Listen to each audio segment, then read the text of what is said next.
Well, hello everybody. Good evening and welcome to another story time. Story time. What could be better on a Tuesday? Well, I can think of some things, but I like being here with you guys for some story time. Doesn't that sound even better? I think so. So, we're reading Far Country. Started last week, got the first 8 chapters done, and now we're going to continue with, I don't know, the next 8 chapters, give or take.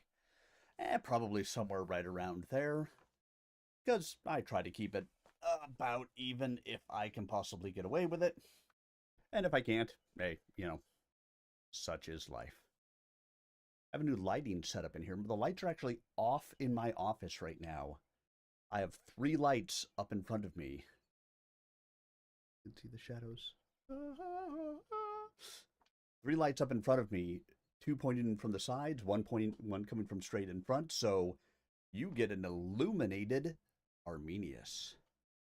Illuminius? There you go. Illuminius. So let's talk a little bit about what happened last week, shall we? So last week, we started our book. It starts off in the prologue with somebody basically, I should say somebody, a group of people ending up not where they expected to be as they tried to jump ship to a location. And this was in the days prior to there being mechs. Mechs were just being developed. They got shunted off to this planet, and that was just about the last we heard of them. Some of the dropships and everything else managed to make planetfall, and done. So then we picked it up with another group from the Draconis Combine, getting ready to head out to a place. They have some mercenaries with them, because they're going to go and do a thing. And turns out that going to do their thing does not work out so well. They also end up being shunted somewhere where they did not expect. They have a jump ship, a drop ship, and some mechs on the drop ship. They actually have mechs this time. And so they land and they start, I should say they crash land. And they start to try to figure out what they're going to do, knowing that they're never going to get back to home. They try to figure out what the next step is and what their plan is going to be. And they, start encountering this large bird that's out in the woods. This large bird creature, which happens to be, you see it over there. Look, picture right there. The Tatate. They didn't know what it was at this point in time. They just know large bird creature out in woods. So they're out there and they're patrolling and they run into the Tatate. And the Tatate speaks to them. Surprising, I know. So they start to have a conversation and come to find out that the Tatate have encountered people before. Not only that, but they've encountered people from the Draconis Combine. As a symbol from the Draconis Combine, everybody is flabbergasted. Their guests have been flabbered. And so, that's basically where we pick up this week. Are you okay over there, dog?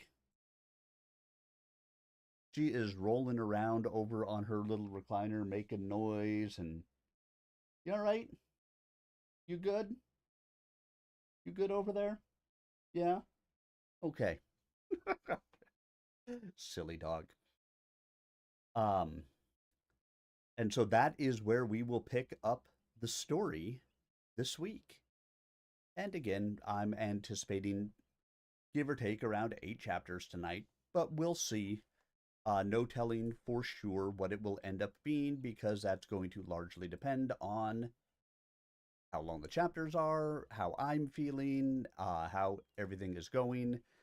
Of course, I had my surgery yesterday. I'm finally kidney stone free. Thank God.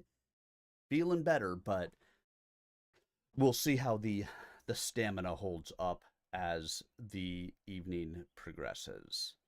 So everyone sit back, relax, and prepare to enjoy as we dive into Far Country. Let me get myself a drink before we actually get started. Because I'm gonna need it, I'm sure.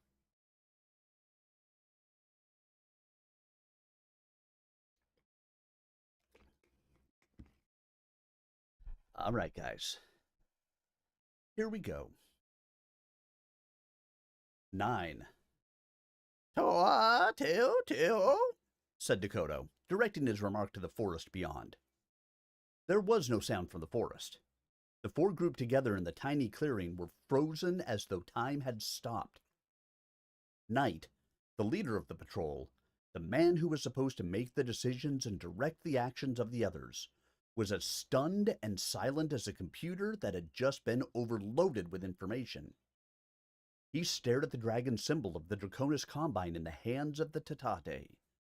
His field of vision narrowed, the outside edges becoming dark. All he could see was the glowing red and gold emblem in the alien's soft palm. It mesmerized him, holding him transfixed. He felt lightheaded, dizzy, unconnected with the ground or anything else. Slowly his mind fought back against the cloud. He struggled up from the depths of some unconscious universe to regain the light in the forest. His field of vision widened until he could see the tableau of the 3 other figures around him. He glanced into the eyes of the other team members. Holland's eyes were vibrating, the condition of nystagmus that occurred after a violent neurological shock. All 3 members of the team had certainly suffered that. Org sat crumpled, slack-jawed to his left. Knight reached out and touched each, shaking them from their reverie. He looked straight at Dakota. "You must come back with us," he said, his voice hoarse and strained. "Shosa Dakota must speak to you. You will come with us." Dakota nodded in agreement. He rose on his legs to his full height and turned to the circle of trees. "Toa, teo, teo, da da, de de," he said to the blank wall of green. There was an answering chorus from the wall. "Da da, da da, da da," it echoed. Org rose and stepped menacingly toward the Tatate. "What did you say?" he asked, thrusting the laser rifle toward the bird creature. Not sure where it would be most menacing to point it, he aimed it directly between the thing's eyes. "What did you say?" "I told them I with you was going. I said I going with the people from the sky. They just repeated the word we use for what is happening is now. That's all I did. It will be all right." "You'd better be careful." Org was threatening enough in real life. He was quite spectacular when he really wanted to sound nasty. Dakota looked at him, his 4 pupils tracking toward the muzzle of the rifle until they were all congregated in the front of his eye slits. Org couldn't tell if the alien had gotten the message, but the side of the eyes virtually crossed in the front of his body was ludicrous. He began to laugh. The eyes returned to their normal positions. Knight touched Horg on the shoulder. "It's all right, Horg," he said. "I'm sure Dakota won't try anything. He's been pretty good to us so far. He won't try to run. It'll be all right." Then Knight laughed too, joined by Holland. Dakota looked at the 3 of them laughing. That sound, he said. I have not heard humans make that sound before. Is it a bad sound? No, Tekoto, smiled Holland. This is the sound we make when we are amused, when we find something that tickles us. She looked at Tekoto, but he didn't seem to comprehend. Don't you know what funny means? The alien continued to stare. I can see that you have a lot to learn about us. I'm surprised that you never heard the others laugh. They must be awful serious. We laugh all the time. I want you to see what this is, said Tekoto. He nodded his head, his whole body rocking back and forth on his long legs. He turned in the direction of the camp. Knight knew the path he had taken from the camp to reach the point where the encounter had taken place. The patrol had been planned as a deep sweep, designed to penetrate as far as possible into the forest and still return to the campsite before darkness engulfed their little world. A little world that had suddenly become much larger. He also knew the most direct path back to the site. Tekoto took neither of these. The alien led the group, his long legs contracted against his body and then extending well forward to brush away the foliage before he put his six-toed foot onto the ground. Knight saw that each of the two pairs of forward-reaching toes was matched by a single toe in the rear. These two groups of three were completely articulated and able to grasp objects independently. The large hands on the thin arms were of the same design. This system made the Tatate exceptionally capable of manipulating objects. Tekoto led in an essentially straight line along an almost invisible path, but he avoided the deep swamp areas and the steep wooded ravines, pointing each out as he bypassed them. They did not talk to each other as they moved, respectful of the forest around them. Good woods people did not talk when in the forest. They concentrated their efforts on their progress and thus had little time or interest in conversation. The fact that they moved in single file also had something to do with their silence. Tekoto stopped them at the edge of one of the numerous swamps and pointed to the varicolored globes that hung from the trees. Those you eat can, he said. He directed their gaze toward a cluster of waxy purple spheres. Those you not eat make humans sick. Humans say they smell bad. He shook his body, and what the humans had learned was something like a shrug. Knight responded to the remark. We can eat many things. Is there anything in here that you cannot eat? Tekoto eyed him furtively. Then he decided that the human wanted the information just to know, not because he was looking for some way to hurt the Tatate. These humans, were not like the few others he had encountered. Certainly not like the humans of legend and fable that the Tatate used to terrify their young. He was glad that he had argued in favor of encountering these life forms. Other members of the tribe had warned against it, and said that no good could possibly come from such an encounter. But Tekoto had prevailed. We try not to eat anything with a four-pointed leaf. That for us is bad sign. That is a truth for as long as I can remember. I do not know if all four-pointed things will hurt, but I stay away. Tekoto picked some of the fruit, including a couple of the purple ones. They were, he noted, well thought of by the Tatate, even if the humans couldn't seem to stomach them. Before long, the patrol was burdened with a plethora of specimens. The members of the patrol pondered the information. The forest hummed and twittered.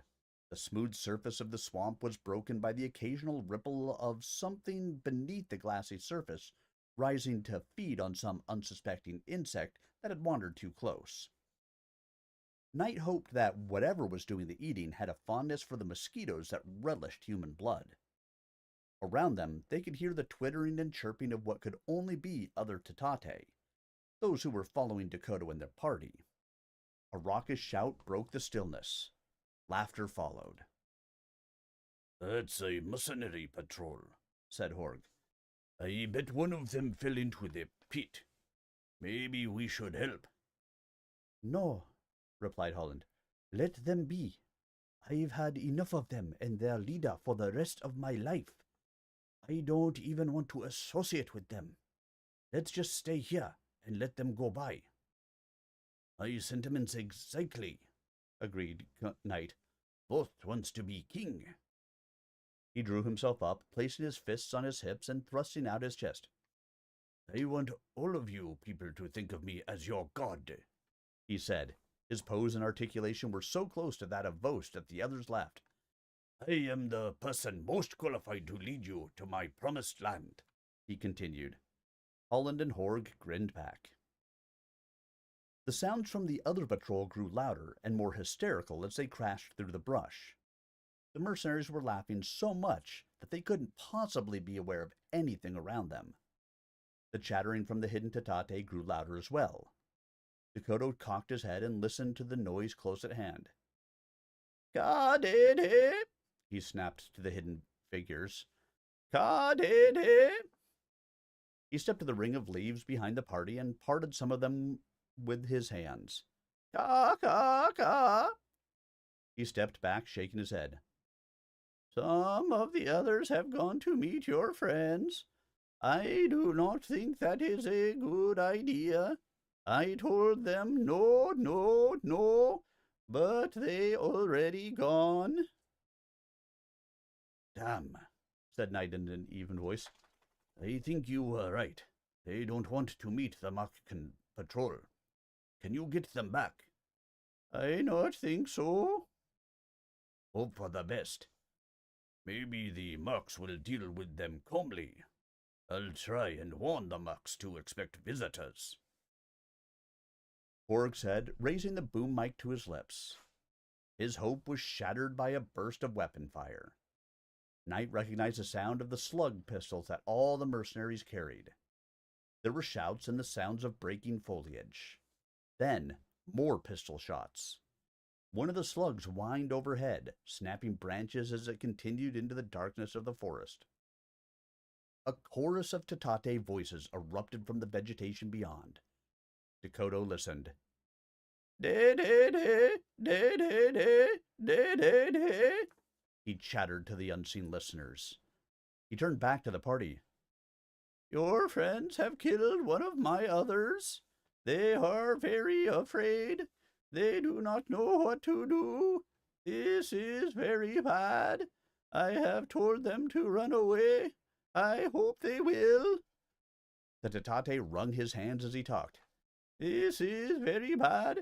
It is Kada. Can we get the body back? Asked Holland. She could see the pinched expression on the face of the Tatate, could almost feel the pain in his eyes. It's important, isn't it? She asked, putting her hand on the arm of the alien. They have gone to try, but I not think it will work. Another fusillade of pistol shots echoed through the forest. The patrol crouched instinctively against the surrounding trees. Soft snick of safeties being thumbed into the ready position was the only sound they made. More shots. Knight reached up to pull the alien down to safety. He grasped the figure by the sloping shoulder and felt warm stickiness under his hand. Dakota crumpled at his feet. Knight dragged the alien toward the sanctuary of the tree he was using for cover. Dakota was conscious and tried to crawl in the direction Knight was dragging. Holland pushed from behind, exposing her own body to the occasional random shots that still snapped above them. The long, thin legs that were so admirably made for moving through the forest were not as useful when it came to crawling. Obviously, this was not a mode of travel for which the aliens were designed. Holland muttered something about this under her breath.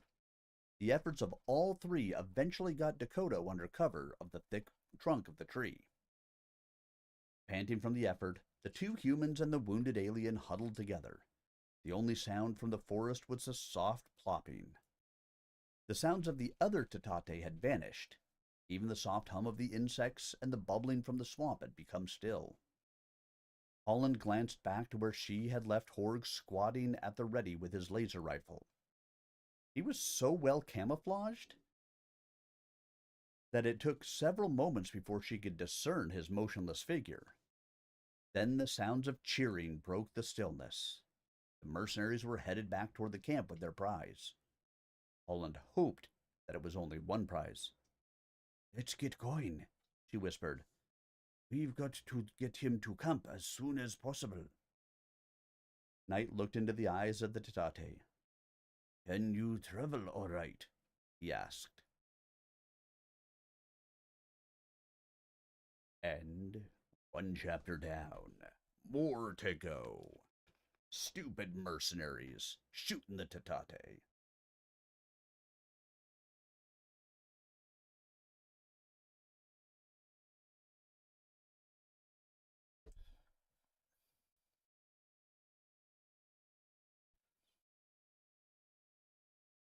"10. Another ripple of shots crackled through the trees. "I've had it," snarled Knight. He snapped the boom mic down on his helmet. "Cease firing, you idiots!" he shouted into the communicator. "You're shooting at us. The only thing dangerous in this forest is you. Cease fire!" "Bull," came the answer over the headset, along with the continued popping of the Merc slug pistols. "They're a bunch of bastards all around us," continued the speaker. "We got one, and the others tried to attack us. They're clever little devils, but we chased them off. I think I winged a couple." "They're not dangerous," said Holland into her own mic. "They're friendly. Now you've scared them away. They were only trying to be friendly." "Says you. They tried to attack us. What's the matter? You going soft? What's your boss going to say when he hears that kind of talk?" They all recognized the voice of Collis Brank, one of the mech pilots. He would be sure to let everyone know that the Dest members were getting soft. Holland flushed at the thought. Her fingers closed tight on the hand grip of her laser rifle. "We can be as hard as you like," said Knight into his mic. "If you want a demonstration of our abilities, we could always stalk you right now. If you really want to know how good we are, just take a couple of more shots. We can deal with that." There was a momentary silence while the threat sank in. Even the mercenaries had some brains. They knew enough to understand that they were raw meat against highly trained soldiers in the woods. "Oh, get off your high mighty talk. We promise not to scare you guys any more." There was soft laughter from within the shrouding foliage, then silence. A little later they heard the Mercs moving off through the underbrush. Knight and Holland did what they could for the wounded alien. All Dest team members carried a personal medical pouch that contained a pain suppressant, bandages, clotting agent, and a kit that could seal puncture wounds and slashes up to 50 millimeters across. They applied the bandage to the graze on Dakota's back, but they didn't use either the pain suppressant or the clotting agent. His blood was a clear yellow, and they were afraid of causing an unfortunate reaction. While the two team members were working on the Tatate, he closed his eyes and remained still. Holland took the opportunity to examine him more closely. The downy hair that covered most of his body was rich and softly iridescent. The colors changed as she watched, undertones of green and purple flowing beneath the down of the hair as though the roots were changing color rather than the strand itself. The color did not seem to be controlled by the light in the forest or how she moved. Instead, it fluctuated based on the movement of her hands as well as what Knight did to the bandages. She was careful not to press too hard, and once, when Dakota seemed to wince at her pressure, she was quick to back off. As the ministrations continued, Holland was aware that Horg had crept closer to the three. He was silent and alert, his infrared scanner trained on the woods around the patrol. "I think we should take them out," he said when close enough for his whispering to be heard. "That might be an overreaction," said Knight, intent on his bandaging. There is no death penalty for being slightly stupid. Dakota is my friend, said Horg in a tone so matter-of-fact that the meaning was crystal clear. Knight saw a vendetta coming and moved to avert it. They are mercenaries. They had no business shooting, but they didn't know any better. They were only doing what they do naturally. You can't really blame them for their actions. They are not thinking people when they are in the woods. They would do much better if they were in their machines. It will be all right, Horg. It was the best he could think of at the time. He is my friend. Loyalty had been Horg's byword since he had first had a philosophy of life. That sense of loyalty had only been reinforced during his training with the Draconis Elite Strike Team. DEST training stressed loyalty to the section and to the team, and from there to the Draconis Combine as well. There was no greater trait than loyalty to one's comrades. It meant that they could count on you, and you on them. When you ran into trouble, your DEST comrades would be there to get you out. They would sacrifice themselves for you, and you would do the same for them. That was how it worked. Dakota had joined the section because Horg had talked to him. Now Dakota was wounded, and Horg felt responsible. There was a debt to pay. Knight saw what that debt would mean. Dakota staggered to his feet. He swayed slightly, his ovoid body hung lower between the leg joints. He steadied himself, his hand on Holland's shoulder. She felt the warmth of his hand come through her battle vest. Knight looked into the alien's eyes. We'd better get going, he said. Night's coming on, and I want to get back before it's so dark that someone could make a mistake. There's no telling what the others have said about what happened, and how dangerous these people are. I wouldn't want to be mistaken for a hostile alien presence in the gloom. It was slower going. The forest lost the light long before the grassy places. Now that Dakota was injured, he was no longer able to move as fast. Knight led, moving cautiously. The sun was almost at the level of the far trees when the patrol broke the cover of the forest. In all this time, Dakota had said not a word, obviously concentrating on staying awake and mobile. He was staggering severely by the time they reached the grass. The camp was in an uproar as they approached. The mercenaries and the ship crew members were gathered around the open personnel door of the dropship, and Knight could hear their loud talk and laughter. The DEST members were completely hidden in their fighting positions, and he knew they had been spotted by someone. He heard the soft click of warning from the mastoid speaker inside his helmet. He also heard the all clear as they were recognized. No one rose from a fighting position to welcome them, and they moved directly toward where the command had been constructed. Shosa Takuda came to meet them. Takuda saw the bandages on the alien's back as the group approached. He issued a sharp order, which brought Saitan Yura hurrying forward with the team medical kit. The Tatate, meanwhile, had collapsed between the two groups. Yura dropped to his knees, quickly ripping off the bandages that Knight had applied so he could get a look at the wound. "A wound," he said to no one in particular. "Not one of us." He glanced toward the cluster of rowdy mercenaries. "Stray bullet," said Knight. He looked directly at Horg. "It wasn't intentional." The leader continued with his report of the patrol. Takuda listened carefully, and then turned to Horg. "You did not shoot." It was both a statement and a question. The Shosa looked at his soldier and awaited an answer. "It didn't seem right," said Horg. The Go-Cho stood looking into the eyes of his commander. "He was not going to hurt me or run away. It wasn't right." "You did well, Go-Cho Swollenhawk. You did well. You were to make contact with the aliens if it were possible, and killing one of them would have done little except provide us with a specimen to examine. Now we have a real live one. You did well." "I don't know what to do for this one," interrupted Yura.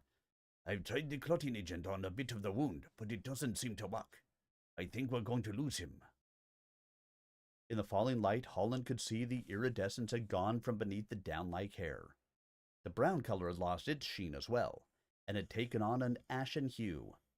Looking down at the curiously shrunken shape, she felt a slight choking in her throat, and a feeling of rage that must have been how Horg had felt. Perhaps he was right. The mercs needed to be taught a lesson. Vost and Brank would be good candidates. She looked beyond her command group at the celebrating mercenaries. "Give him a shot from this," said Takuda. He opened the medipack on his thigh, took out the 12 stimulant syringes, and handed them to Yura. "We have more of them if necessary. Give him one, and if he doesn't respond, give him another. Keep doing it until they're gone, or he's awake." "You can't do that, sir," protested Busto. "Use of medical emergency equipment on non-combined personnel is prohibited." The 5 other desk members who were clustered around the fallen Tatate looked at Busto. What he said was absolutely correct, but his words suddenly brought home the truth of their situation. They would never again have to answer to anyone at military headquarters. "I will deal with it at the appropriate time," said Takuda. "But you are quite correct to raise the question. Gunso Busto, quite correct." Takuda nodded to Yura. "Proceed." Busto was ready to give in. "The medicine is designed for human use only," he continued. "If we give it to this thing, there will be none for us. It will be a terrible waste." Yura broke open the packet of syringes and jabbed one directly into the wound. There was no response from the unconscious figure. He applied another. Still no response. Another syringe was drained, and then another. It was only after Yura had forced a 7th one into the alien's prone body that the creature showed a slight quivering. A wave of iridescence swept outward from the point of the needle's insertion. On the 8th application, the alien opened his eyes. "Eode," he muttered. Holland bent close to the beak to listen to what he said. "Tell us what to do," she implored. "What should we do?" Dakota murmured something. "The purple." Holland looked up at the others gathered around. "It has to do with the purple." Horg rummaged through his pack until he found the foul-smelling plant he'd been given at the swamp. "What do I do?" he asked. "Break it open, Horg," said Holland. "Break it open and rub it on their wound." Horg followed her instructions. The odor from the fruit nearly made him gag, and the others in the group turned away at the stench, but he persisted. An evil gray juice dripped from the putrid flesh of the innards, oozing down into the wound. The reaction was almost immediate. The fluid flowed along the crease left by the pistol slug. As it did, the wound changed color from the rawness of exposed flesh to a creamy, semi-liquid state. "Da," Dakota said. "Da, da." The feeling of relief among them was palpable. Horg was especially glad. The alien would live, and he was happy for the first time since the friendly fire incident in the woods. He even smiled as Kendall Pesht made his way toward the command group. The mercenary pilot looked down at the recumbent Tatate. "You got one too," he said. "And not bad. You should try one. Tastes a bit like chicken." He turned away from the desk team and moved back toward his own. Later that night, Horg sat contemplating the unfamiliar stars. Gunso Ariake Sane sat beside him. Horg often went to her with his problems, and now he confided his feelings about the mercenaries. The two sat in silence. Finally, Sane turned to her friend, placing a hand gently on his shoulder. "Perhaps you're right, Swollen Hog. You do have cause enough for a vendetta. You have cause, but be careful. The time is not yet."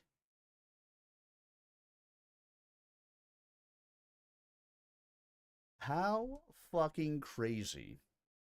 They meet sentient aliens who can speak to them.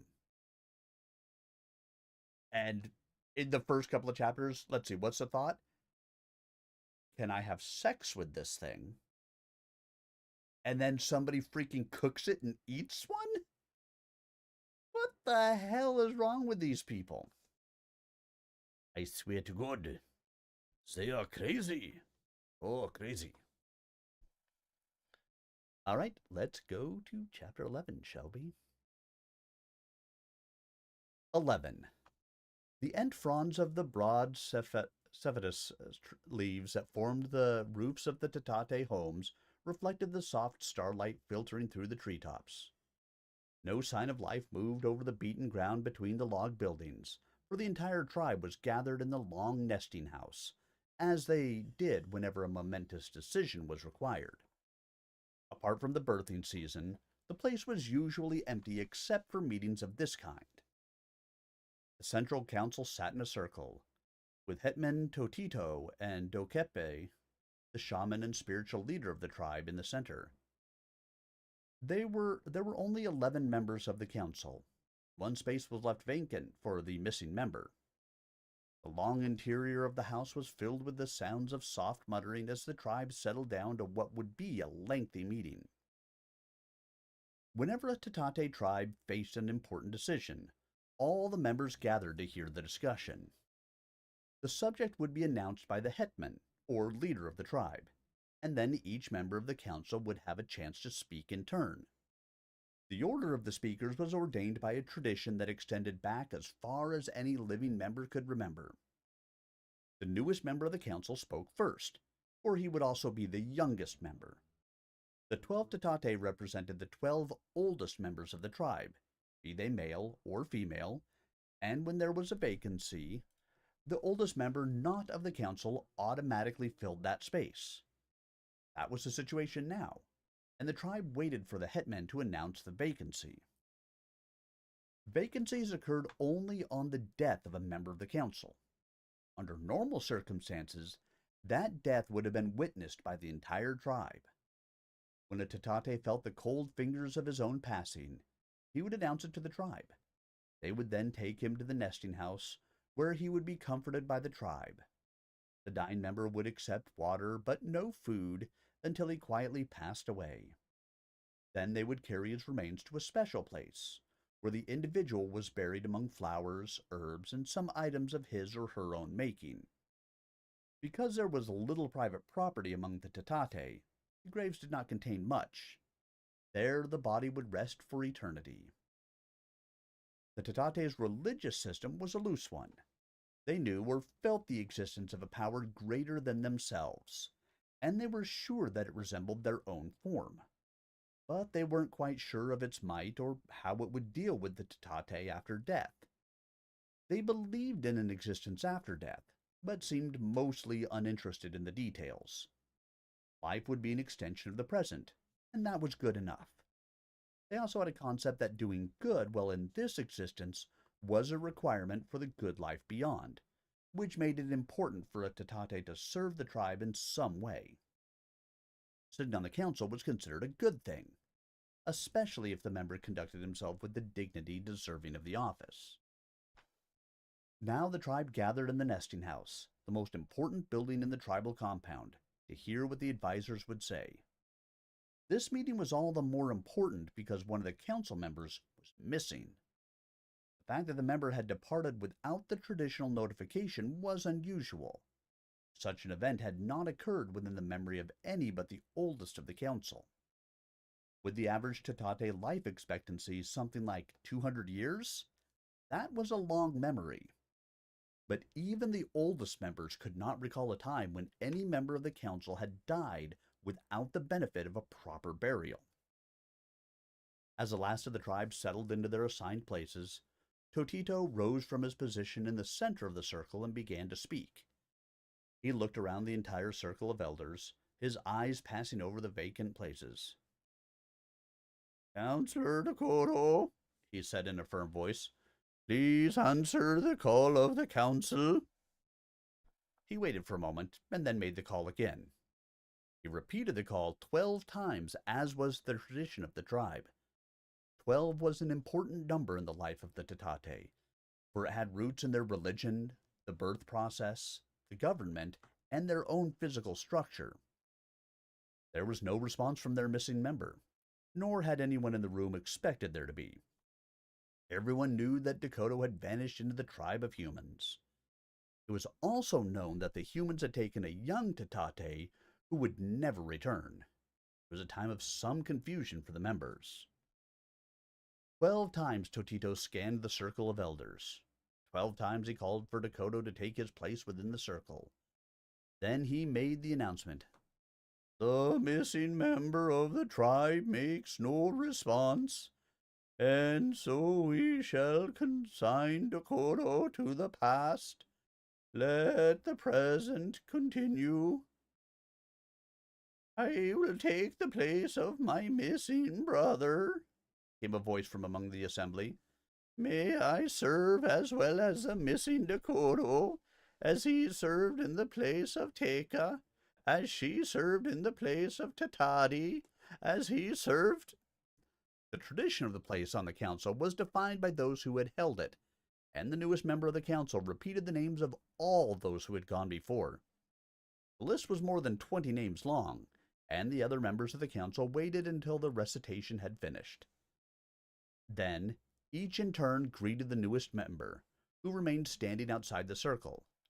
They uttered the ritual words, Welcome, Pope, who will serve in the place of the missing Dakota, who served for Teka, who served for Tatati, who served. The list continued through the full response. Each member of the council gave the acceptance reply. Thus were the traditions of the Tatate kept alive. They had no written language, so their culture and knowledge were passed down orally. This transmission, which started when young at birth and continued until death claimed them, was a time-consuming process, but it meant that Tatate did not enjoy the luxury of forgetting.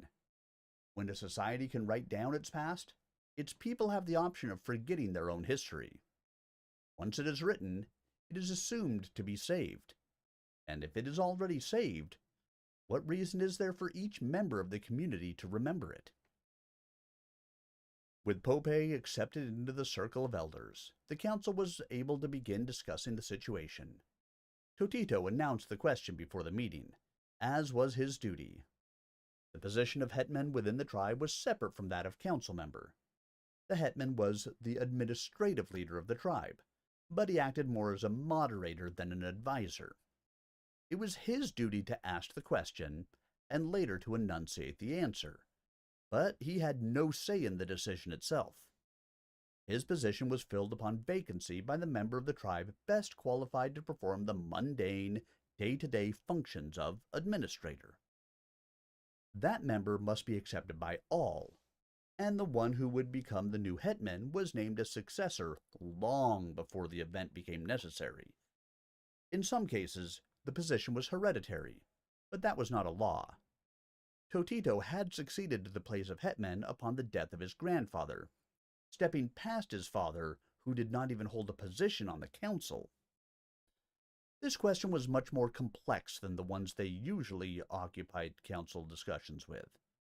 A traditional meeting often had to do with matters of sending an envoy to another tribe, or the opening of a new field, or the necessity of moving the tribe to a new location, or, occasionally, the need to break the tribe into two bands. The division of the tribe was, of course, a grave decision. The Tatate made very little use of domesticated plants and none of animals, living mostly by harvesting the area's natural abundance. When the tribe became too large for the surrounding area to support, it was time to divide the group in two. Such an event only took place perhaps once every 300 years.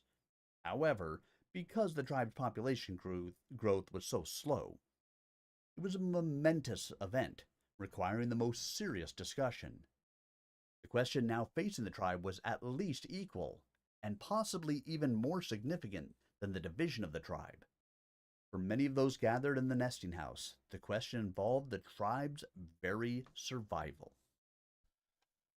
What Totito had asked should be the response of the tribe to the presence of the newly arrived humans, especially since they came so long after the others who had arrived in the time of legend.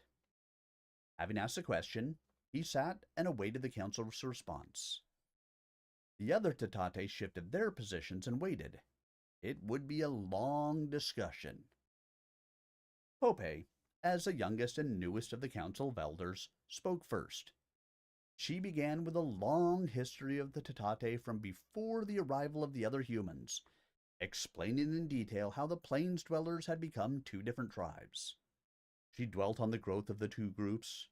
She told how the plains dwellers had continued to move several times each year, how they were able to survive, but that they did not progress.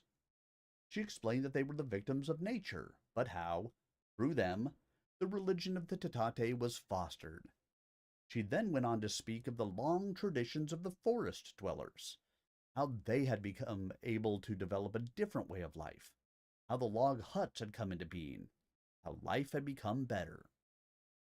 Then she began the long saga of the humans and their dealings with the Tatate. Although there was little good to say about the humans, she stressed that their association had been with the plains dwellers. She understood that many Tatate had been killed by the humans, but that eventually the humans had come to understand that the Tatate were able to speak. The plains dwellers had learned the language of the humans and communicated that they were not hostile. The attitude of the humans changed. They had stopped trying to destroy the Tatate once they discovered that the Tatate could speak and think. Now they exploited them for other purposes. The relationship with the humans had not been a good one for the Tatate. When Pope finished, she sat down. The next most junior member of the council, Cato, stood and began his speech. He covered the same ground as the first speaker, relating the information almost verbatim. That was the tradition of council discussions. But this speaker took the story into greater detail. He said that the humans were a threat to the Tatate and should be dealt with at once. He advocated, if only gently, that the Tatate should consider violence. That was a subject and an attitude that was far from the nature of the tribal council, and there were ripples of comment in the darkness beyond the circle. He continued, becoming more and more strident as he spoke.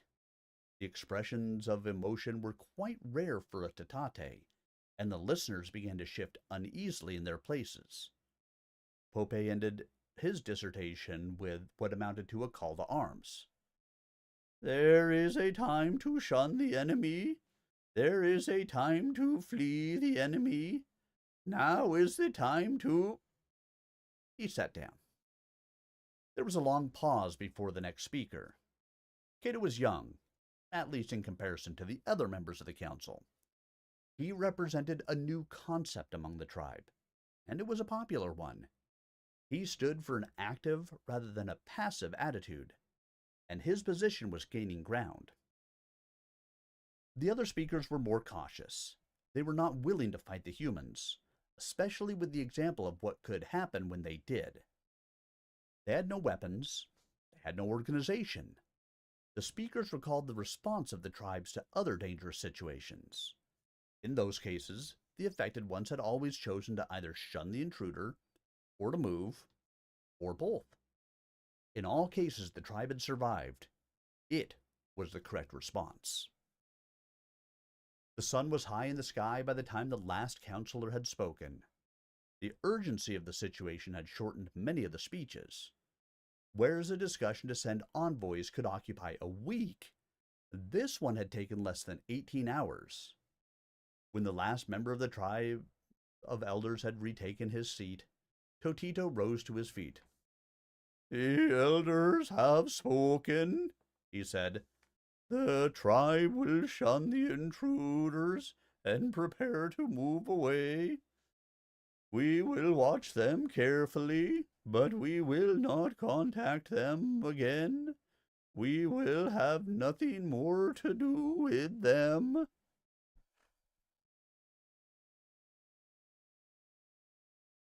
Could you imagine that kind of a council meeting where everybody basically told the full history of the council?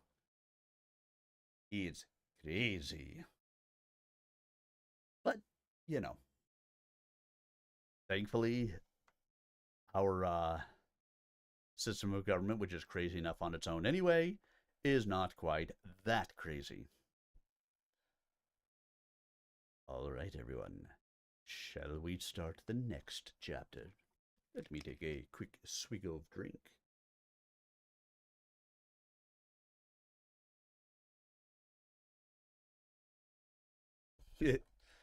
Welcome to the silent film era of chat, folks. Sir Arminius is reading Far Country, and the audience is so captivated they're speechless. Or maybe they're waiting for the punchline to this literary joke. Stay tuned for when the chat bursts into applause. Or, just type something. Frosty Tools, thank you. You make me laugh. You make me laugh. All right, here we go. 12. Dawn came to the humans as well. The Dest members had huddled around the fallen Dakota through the night, fearing that he would not recover and unwilling to leave him to the tender mercies of the mercs.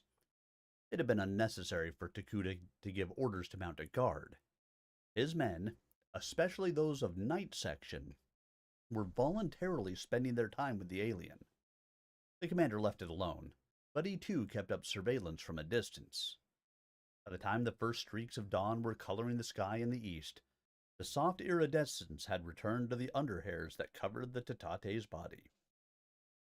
Swollen Horg sat beside Dakota's quiet form. Though his head drooped, he was still facing the mercenary camp and fully aware of his surroundings.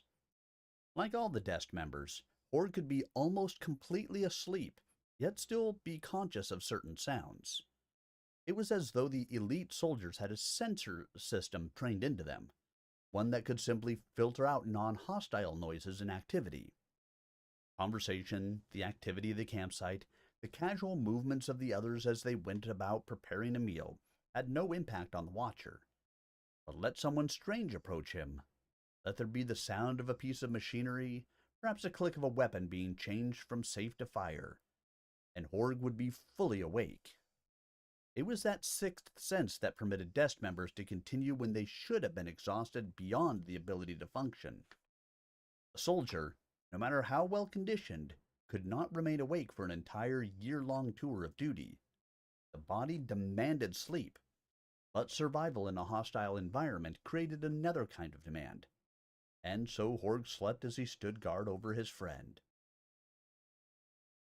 The rays of the sun probed beneath his eyelids, and slowly he responded. The eyes came open, but he did not change his pose. The alien lay at his feet in the same position he had assumed the evening after they treated the wound with the purple fruit. Now Dakota also moved. The eyes came open and he looked at Horg. "My friend," said the alien, "there was no need to wait for me." Horg looked at the still recumbent figure. "I know, but it felt right." The sounds of the conversation brought many of the other Dest members to join them. They offered bits of their own food, which Dakota refused. He accepted with relish some of the fruits and vegetables gathered the afternoon before, however. Dakota waited until it seemed that Dakota was sated, then hunkered down beside the alien. "There is much for you to tell us," he said. "We would be glad to listen if you are able."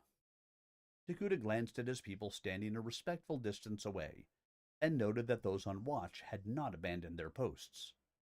He looked back at the Tatate and waited for a reply.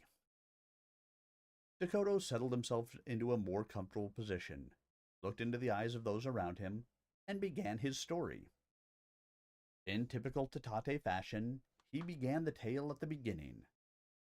Perhaps the species had developed some inherent trait that would not allow them to get to the point. Whatever the reason, he started at a place far back in the memory of his people. The Tatate, he said, had lived here on Keitetoa since the beginning of time. In the alien language, the word Keitetoa meant literally earth and sky. There was never a time when the Tatate had not been here, and if there were, it was without a chronicle and so could not be part of the story. The Tatate had originally lived on the plains that bordered the great river to the west. They were nomadic, living in a kinship society and finding sustenance on the land. Life was good. Teo da. The tribes had grown more and more numerous, splitting when necessary to survive. After many generations, some had traveled so far from the birth tribe that they had come into contact with the deep woods. With much fear and trepidation, those tribes had penetrated the green darkness. Their surprise, however, they found that not only could they live in the woods, but that in many ways the living was easier. No longer must they face the constant necessity to move on because of overgrazing. There was enough natural food in the area to support each tribe. The tribe still occasionally found it necessary to divide on occasion, but not nearly as often. Survival rate of the young increased. Life was good. Then, a long time ago in human terms, a blazing shower descended from the sky. Out of the shower came the first humans. After journeying through the dark sky, they had landed here and found the place to their liking. At first, the Tatate thought the visitors from the stars had come as a sign. They thought that these new creatures with their great power would lead the Tatate to the dreamland where food was always abundant and where harmony reigned among all things. But that, not to be. No sooner had the humans reached the peaceful surface of the planet than they began to fight. When the visitors were not killing each other, they were killing the Tatate, with many dead on all sides, much fire, much ruination. The Tatate thought that soon all of them would go on to meet their ancestors. But then the intruders stopped the killing, and so it had remained except for an occasional spasm of violence. The humans were very strange, Dakota told them. They had divided the land of the grassy valley into what they now called their own. How and why they decided on these boundaries was comprehensible only to the humans, the dragon carriers. Grassy valley into what they now called their own. How and why was only to the dragon carriers. Seemed to importance on them. They also seemed to want what the others had, and were willing to fight over it. Why this should be was a continual source of bafflement to the Tatate. There was more than enough for all, so it seemed to make no sense to fight over it. But then, human activity did not make much sense, the alien commented. It had been disastrous for the Tatate, who lived in areas where the humans could communicate with them. Even after discovering that the Tatate could communicate with them, they killed the Tatate wholesale and drove them from their lands. The Tatate, unwilling to be driven far, hung on to the outskirts of the human settlements. That was when the humans discovered that the Tatate could be domesticated and trained to do menial tasks. In that capacity, many Tatate continued to live within the settlements of the humans. They were treated so poorly by the humans that at times the Tatate slaves revolted. After brutally suppressing those revolts, the humans would punish all by resuming their general slaughter of the Tatate. Once the rebels were destroyed, matters would return to normal, and the surviving Tatate would be brought back to resume their menial positions. More recently, the humans had become more antagonistic among themselves, although Dakota admitted that he spoke from tales rather than from actual experience. There had been outbreaks of violence between the various groups and a greater and greater number of killings as the humans also began to push out toward the forest lands. The humans seemed to have the breeding habits of small rodents, and the only way they could control that problem was to kill each other. They had not yet learned the Tatate process of having fewer offspring at greater intervals. But that was a human problem of no concern to the Tatate, except when it began to affect the tribes. That was why the members of his tribe were so unwilling to make contact with the humans who fell from the sky again. Better, many of them had said, to let the humans kill each other than to make contact. While Dakota was telling his tale, an event that took most of the daylight hours, the Dest members and some of the mercenaries would join or leave the circle as their duties required. Only Horg and Takuda had remained throughout the entire telling. The commander and the soldier sat side by side in silence, nodding occasionally but never interrupting. Dakota finished his narrative by saying, "Like you in many ways are they, but also not. Wear they the ringed dragon as you, and give it honor? Like you they are, of that I am certain." "How long ago did they come here?" asked Takuda. "Dakota not know. When K.T.O. was hitman of the tribe it was. Then comes Kaka, and then comes Totito, who hetman is now. Not known how long, but think you say 500 years?" 500 years, interrupted Kendall Pesht, one of the mercenaries who had joined the circle as the story was ending. "That's impossible. They would have all died by now."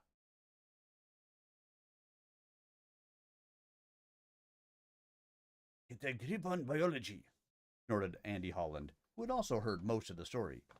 "They'd survive if they had women with them." He looked pointedly at Pesht. "They'd survive if they treated the women well. That's something you need to learn." "We treat our women the way they deserve to be treated," said Pesht. "Mech pilots get their pick, and the others take what's left. That's the way it's always been, the way it will be, the way it should be." Takuda sat in silence through this exchange. He didn't even hear the words. The story of other humans could be true, he thought. There were many cases of ships lost when something went wrong with the hyperspace field during the jump, and those who fell from the sky could be survivors of such an accident, just as his group was now. All the evidence pointed to that fact. Dakota said the people of the other group had worn the dragon symbol of the Draconis Combine, and there had been that hulk of the other jump ship they'd passed in their fall toward the planet. Both Reston Bandon and Parker DeVood had commented on its existence, but Takuda could not understand why those previous survivors had taken to fighting. Combine Way, established by House Kirita, was one of harmony. Then again, any group of humans would surely respond with violence if their survival were threatened. He knew the same could happen with his own little band if Garber Vost had his way, which Takuda intended to prevent no matter what it took. His survivors had made contact with friendly inhabitants. There was even the chance that they would be able to meet the other humans. The link with the Tatate could be advantageous, thought Takuda. The fact that other members of the tribe lived among the other humans meant he could learn more from them. It was easy to imagine how careless the human masters would be in the presence of their servants, perhaps not even remembering their existence at times. He had seen that same attitude at various headquarters. While the military would take elaborate security measures to keep their recognized enemy away from its secrets, they would think nothing of leaving the most sensitive documents on the desks when the cleaning staff was around. It was the old saw about blending into the woodwork. The Tatate were probably equally invisible when moving among the other humans in their enclaves.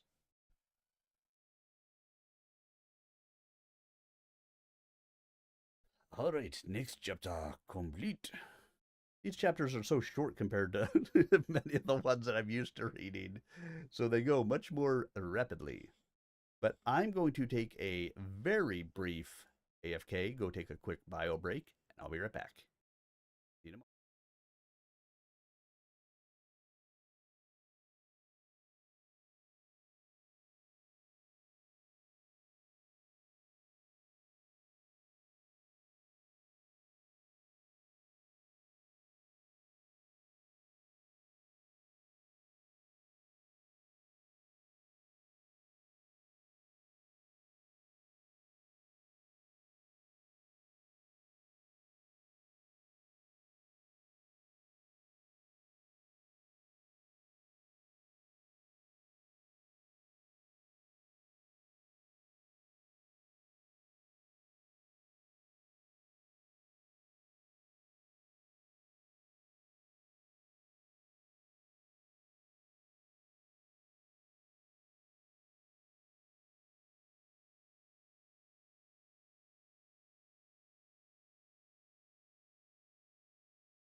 And look at that, I need to update my Be Right Back screen, because it still has Castle Rugna. And we're not reading Castle Rugna anymore. We're reading Far Country. I'll have to get that updated after today's stream, if I remember. All right, everyone. Are you ready? Are you ready? I'm ready. Let's start the next chapter. 13. While Takuda continued to question Dakota, Kendall Pesh left the circle and made his way over to the mercenaries. He had heard enough to grasp the great possibilities opening to him. All of them. And he needed to talk to Vost. By the time he got to his commander, however, he found that someone else had stolen his thunder. Except for one little bit of information, Michelle Guardine had already given most of the story to Vost. But the piece she'd missed was probably the most important of all. "Think of it, Garber," said Pesht. "Just think of it. All this took place 500 years ago. They've been trapped here ever since. Just think of the weapons they have. Or don't have." "We need to find out more," said Vost, standing up and placing his hands on his hips. The pose made him look imperial. And he knew it. He gazed at the other members of the mercenary team, allowing the full impact of his commanding presence to register. The only one who didn't seem impressed was Holly Goodall. He'd have to be careful with her. "Let's go see if we can pry some information out of that furry critter, and maybe even a decision out of Takuda. I know we can get the information, even if it means having to invite the little bugger to our camp for a heart-to-heart. But getting Takuda to do anything will be another matter." The mercenaries surrounded the group of Dest members who were talking with Dakota. Sean Arsenault, leader of the first Dest section, looked across the circle and caught the eye of Johann Miranda. He blinked slowly and Miranda nodded. Not a big nod, just a slight creasing of the neck. Both men rose and stepped back through the ring of mercs. Vost and Seagroves pushed forward to take their places. Now the questioning of the Tatate began in earnest. Unfortunately, Dakota did not have much specific information about the human enclaves. He had been to them before, but only when very young. He'd gone to them with Dikaka on a mission from the tribe to the humans when the humans first came into the forest. There had been no resolution of the problem, and shortly after that the tribe had moved deeper into the forest. All Dakota's other information had come second or third hand from other Tatate, and the occasional human who had wandered too far into the forest. It was from those contacts that he had learned the language of the humans. The humans sent traders to the woods to search out various delicacies that grew there, and the Tatate had been glad to harvest them for the humans. Supplying these items seemed to keep the humans calm, and a calm human was much better than an angry one. According to Dakota, there were 3 inhabited human areas. There had been more in the beginning, but conflicts among them had reduced their number through attrition and amalgamation. The exact organization was beyond the aliens' understanding or knowledge. That they were 3 in number was all he could say for certain. Vost probed for more information about the settlements, or enclaves as the Tatate knew them. Each one, it seemed, was surrounded by an elaborate system of walls and ditches in various configurations. Great gates, normally barred at night, secured each settlement. Although there was general free access to the enclaves during the hours of daylight, there was no entry during the hours of darkness unless one had a special pass. Dakota did not know how to obtain such a pass. It was the state of the walls that intrigued Vost, but he was careful not to lead the alien with his questions. He wanted to be sure the answers given were the most accurate, not the ones he wanted to hear. It was usual in an interrogation, which this surely was, that the person being interrogated begins by telling the questioner what he wants to hear.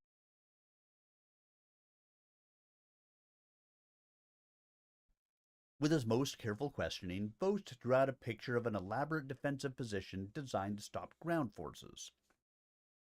But the forces they were designed to stop would have been primitive even 500 years ago. It was obvious that none of the humans had much in the way of powerful vehicles, though Dakoto's limited knowledge provided no explanation for this fact. Meanwhile, Vos tried hard to keep his excitement under control. A plan was beginning to form in his mind, but he didn't want it to leak out too soon.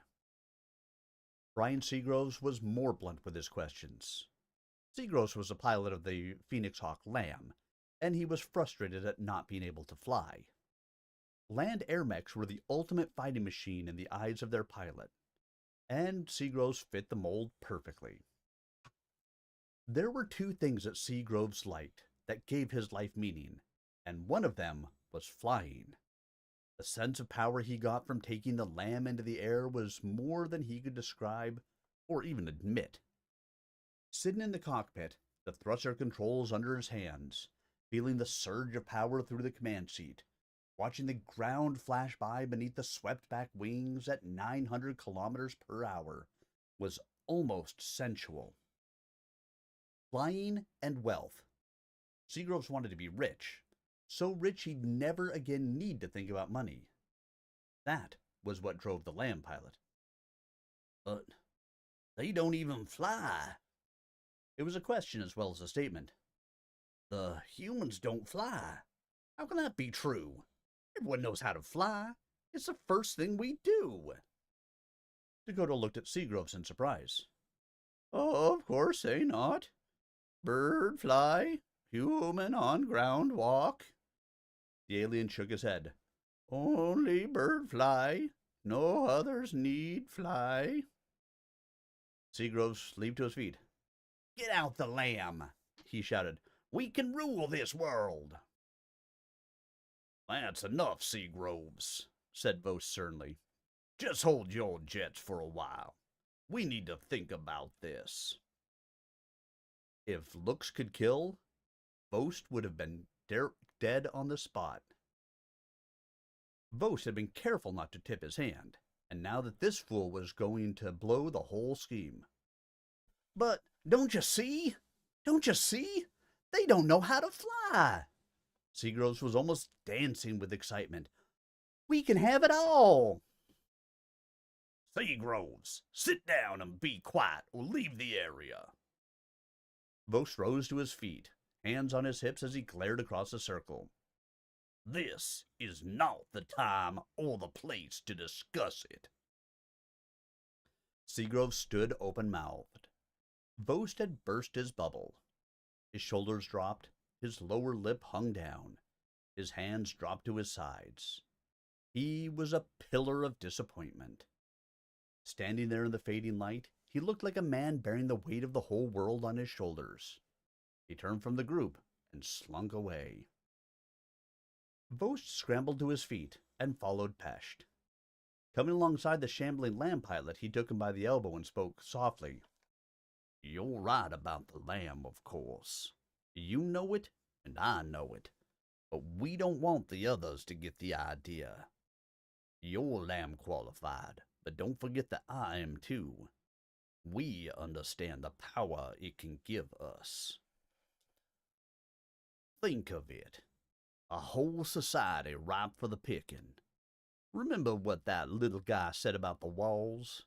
Those walls are designed to keep out land vehicles. There are places you can go to see things like that. I've seen the pictures. With the mechs out, we can have it all. We can become boss man of the whole planet. It's not just us against the dest cruds. We don't need them at all, but we have to play our cards right. If they get the idea that we want to take over, they just might decide to destroy our mechs. That we cannot let happen. So, be a little more reserved. Cool down. Yubari Takuda watched the two mech pilots merge with the deepening gloom. That they were scheming something was obvious, and any plan of theirs would surely not be in the best interests of him or his men. There was always the option of eliminating the mercenaries, one that remained viable as long as the Dest members maintained superior firepower. Until now, He'd rejected the idea because they needed their combined strength for the survival of all. The discovery of the other humans on the planet had changed the equation. The mercenaries were no longer so important to survival. But then again, neither was the Dest team. He was also certain that any other humans living on this world would consider the newly arrived humans a great asset. He didn't plan to make any moves until he had more information about the others, however. From what Dakota had said, there were 3 groups, or possibly more, living some distance away by the great river that flowed to the west. The Tatate was not sure how far distant they were, seeming to lack the grasp humans had on time or distance.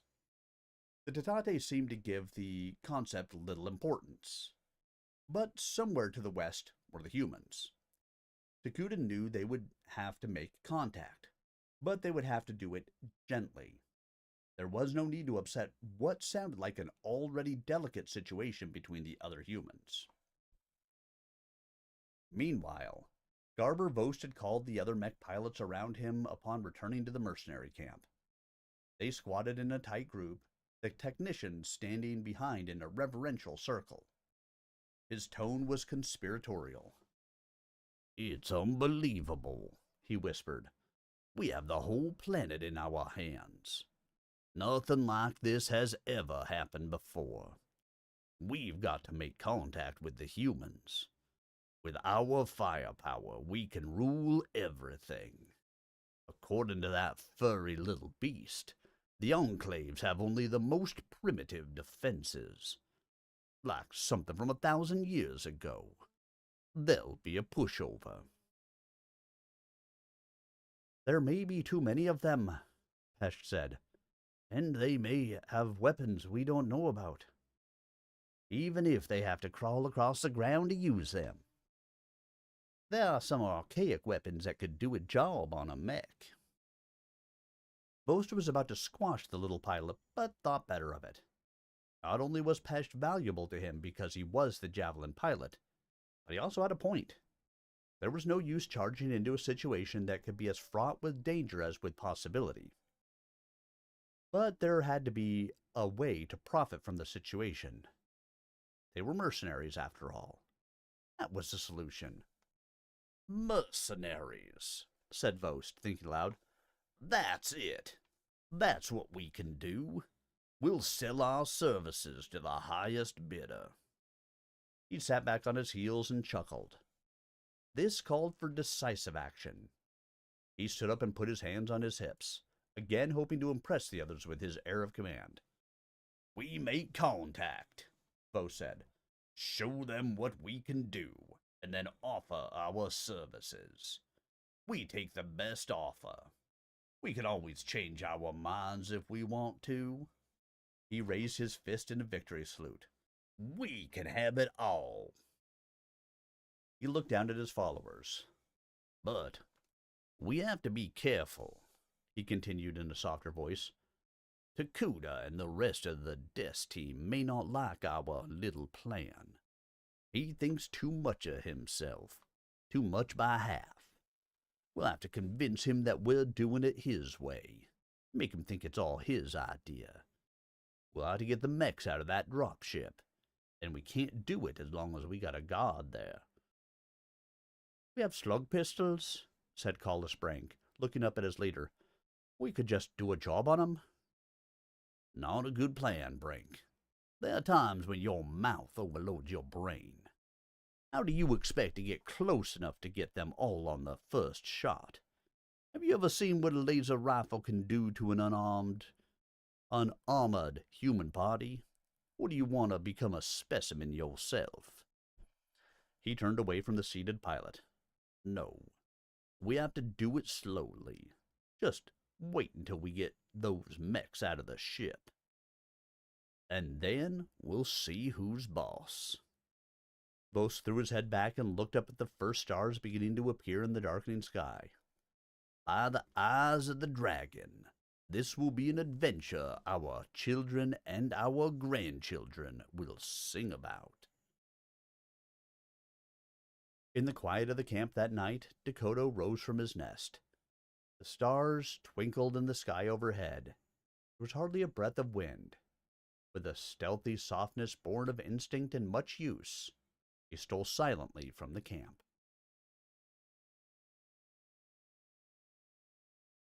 And Chapter 13 is complete.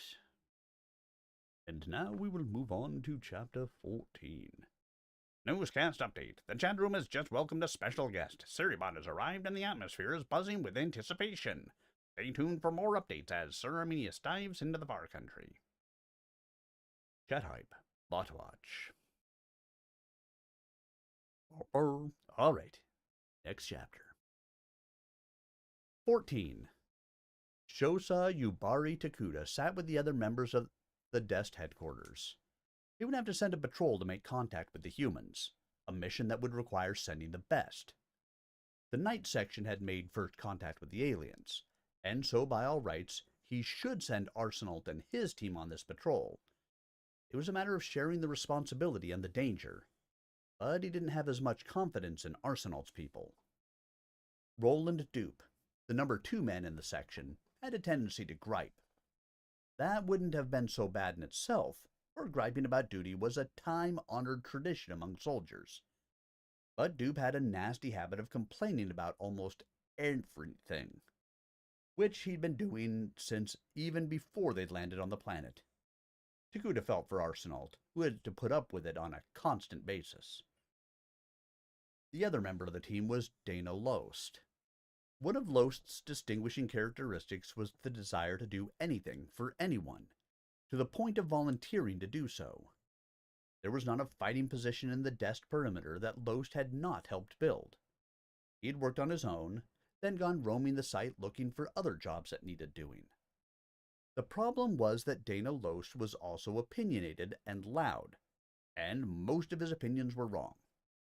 He and Dupe were inseparable friends, but between one's griping and the other's opinions, they were constantly fighting.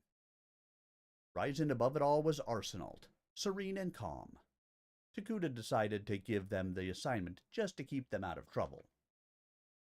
Since time immemorial, military organizations had tried to prevent the dangerous problems of idleness among soldiers. They usually solved it with uniforms loaded with brass as well as healthy doses of close-order drill to keep the troops well occupied during the innumerable, interminable periods of boredom between combat. Takuda discussed the plan with Socho Saitan Yura. He would have preferred to have another officer in the headquarters section, someone of equal social standing, but the non-commissioned Yura was all he had. Having served the Draconis Combine for nearly 40 years, the Sergeant Major had seen commanders, policies, victory, and defeat come and go. Nodding in agreement, Yura listened impassively to his commander explain the mission and the people he would send. Yubari Takuda hoped that the nod meant agreement with this particular decision, not agreement with any decision. Takuda rose, about to direct the sergeant to issue the orders, when Garber Vost suddenly made an appearance. "I've been thinking, Shosa," the mercenary said, "about the idea of contacting the humans to the west. I think we must do it as soon as possible." Takuda could hardly suppress a smile that tugged on his lips. This was the first time the mercenary commander had addressed him by his combine rank of Shosa, rather than that of Major. It was also the first time since they'd boarded the dropship that Vost had spoken to Takuda with anything approaching deference. Something smelled, but Takuda was willing to let it play out. "You have an idea, Pilot Vost?" "Well, we don't know how far it is to the humans. We could send out a foot patrol, but it could take days to get to them, and more days to get back. If the patrol ran into any trouble, which wouldn't surprise me from what that furry fellow had to say, we'd never be able to support them. We'd all have to go. There's also the problem of how much time the patrol would need. We don't have a clue how far away from each other those enclaves are. It could take days to recon all of them."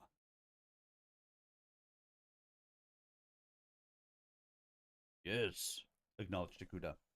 Time is a problem. He had, in fact, come to much the same conclusion. The mechs could cover the ground much faster, and the LAM, which was stored in the dropship's overhead bay, would be faster still. But he didn't want the mechs deployed, at least not yet. The LAM could make the trip out and back in less than a day. Vost could see that Takuda would never think of using the mechs on his own. He would have to be prodded. That was the trouble with the Combine soldier's mindset, thought Vost. Once he'd been trained to react in a certain way, he could never change that set. No wonder the Draconis Combine was so desperate to hire mercenaries. It was only mercs who had the ability to think on the move. Yes, mused Takuda, that is so. But I wondered about using a machine of such immense firepower around these people who have never seen one, and certainly have never seen something that flies. It could be quite a shock. Damn right it will, thought Vost. That's just what I want. We could tell Seagroves to stay at high altitude. They might not even be aware of his presence. And even if they did see him, they wouldn't know what they were seeing. It could be worth a try. Can we get the LAM out of the dropship? It's taken some damage, and I understand from Pocket of Vood that the hull has been wrenched. We'd have to cut the hull open, which would mean we'd never be able to fly it out.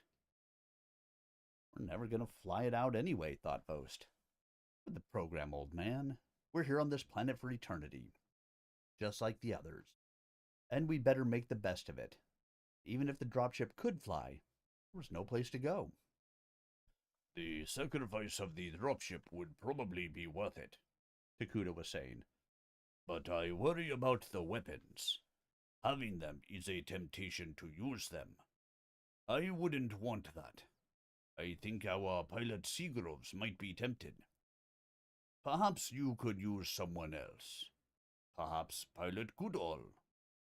Takuda knew that Vost was qualified on the LAM, but next to Seagroves, Vost was the last man he wanted over the Enclaves. Oh, no, you don't, thought Vost. You're not going to mess up this plan like that. Well, Goodall isn't LAM qualified, he said. As for the weapons, we could always activate the external default for the lasers. To use them, the pilot would have to land to re-engage the system, which it would take 2 men to do.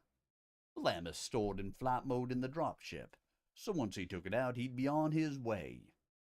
We'd just default the weapons while it's still hanging. Takuda did not quite trust Vost's suggestions, but this did seem like the best plan. The LAM could do in a few hours what it would take a foot patrol to do in a week or more. The information wouldn't be of the same detail and accuracy, but it would provide enough to make other decisions. We'll do it, he said. Great. I'll get my people working on it at once. Parker DeVood was equally convinced that deploying the LAM was the best plan, but he didn't want to see his dropship gutted like a piece of meat after slaughter. As long as the dropship maintained its structural integrity, they'd always have at least the possibility, however far-fetched, of being able to fly out again. Besides, the dropship was his. He owned it personally. He'd bought and paid for it from his earnings, money he'd taken significant risks to get in the first place. His profits from owning the dropship had let him live in a way that others only dreamed of.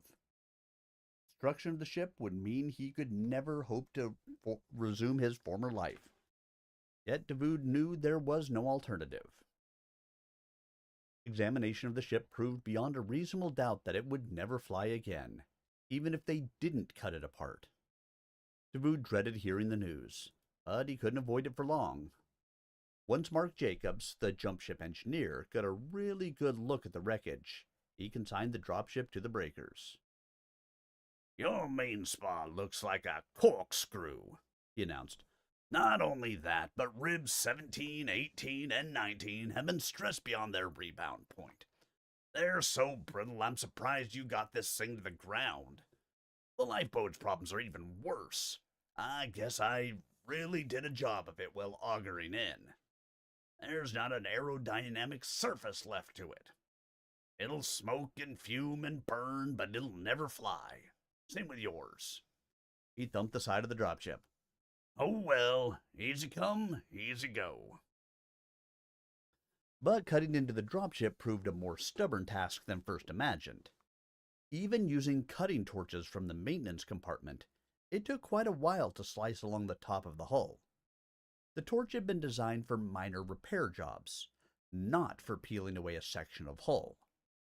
Jacobs finally suggested that laying cable along the surface and then superheating it with power from the fusion core might do the job more easily. It did, amid a shower of sparks that sprayed over everything. At last, the nose of the Lamb came clear of the hull.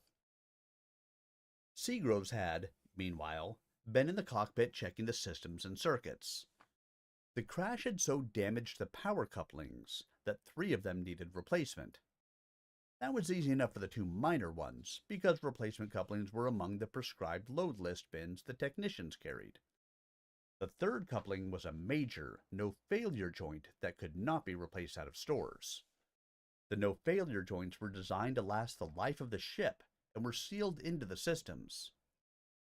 Seagroves became pessimistic when he got a red light for that system, but Jacobs, always a tinkerer, came up with a solution. By cross-feeding the neurofield control system with the intercoolers, he was able to bypass the damaged piece. He patted his repair with justified pride.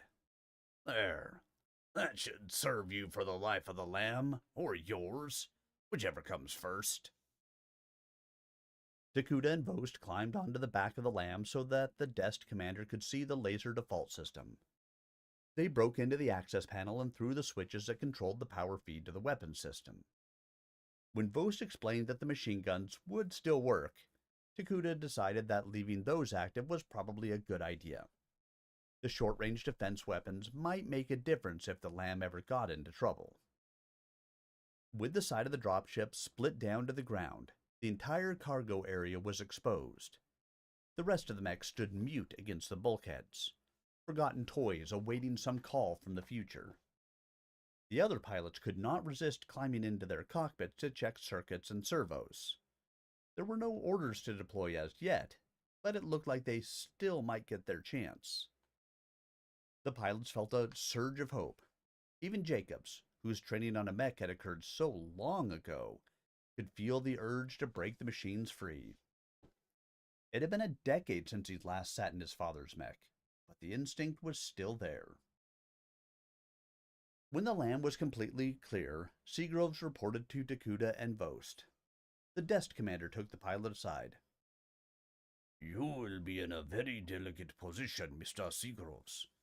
It is important that you make as little contact as possible with the humans. We don't know the situation, and we don't want to stumble into something that could overwhelm us. Be very careful. Stay as high as you can, and still get some idea about what the enclaves are like. Just be careful. Seagroves nodded. With the briefing over, he and Vost began the climb to the Lamb cockpit. Get low, said Vost. Low enough that they can see you, and you can see how they react. As far as contact goes, Takuda's right. We don't want to get committed until we have more information. Seagroves nodded agreement to these instructions as well. The mercenaries and the desk team stood clear as Seagroves fired up the Lamb. The clouds of exhaust poured out of the ruptured hull, enveloping most of the ship in a ball of glowing smoke. Then, in a shattering burst, the Lamb came free from the restraining shackles and raced across the landing zone. The last those on the site saw of it, the craft was in a vertical power climb. Seagroves was in his element at last.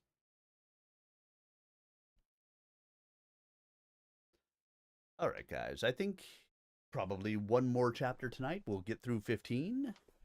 And that leaves us, we did 1 through 8, then 9 through 15. That sounds right.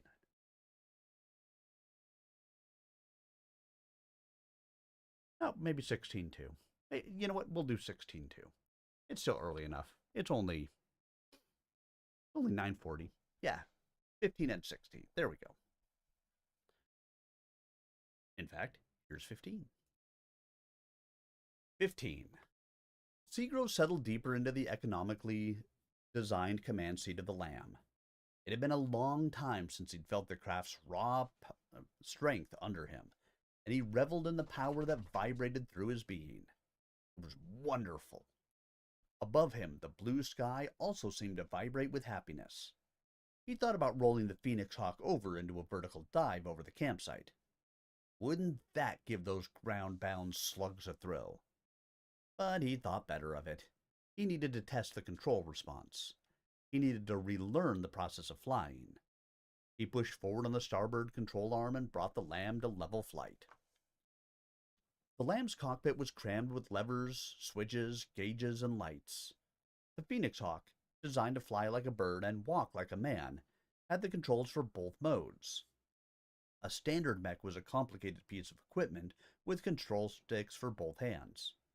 The joystick, which sat between the pilot's legs and was controlled by his right hand, took care of movement vector as well as the weapon aiming systems. The left hand controlled speed and gross balance. The Neuro helmet, specifically designed to react to the nervous system of the pilot, responded with sighting and fine balance.